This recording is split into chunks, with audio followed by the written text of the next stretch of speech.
জয় যিশু। যিশায় 43 অধ্যায় 1 থেকে 3 পদে বলছি, আমি যাকব প্রভু তোমার সৃষ্টিকর্তা, ইসরায়েল প্রভুই তোমার সৃষ্টিকর্তা। এখন প্রভু বলেন, ভীত হবে না, আমি তোমাকে রক্ষা করেছি, আমি তোমার নাম ধরে ডেকেছি, তুমি আমারই। তুমি যখনই সমস্যায় পড়বে আমি তোমার পাশে থাকব। নদী পার হয়েও আমি তোমায় কষ্ট হতে দেব না। আগুনের মধ্যে দিয়ে হাঁটার সময়ও তুমি দগ্ধ হবে না।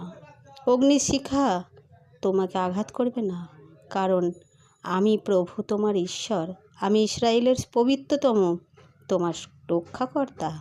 আমি তোমার জন্য মূল্য দিতে মিশরকে দিয়েছিলাম। আমি তোমাকে আমার করতে কুশ ও সরা দিয়েছিলাম। জয় যিশু। আমেন।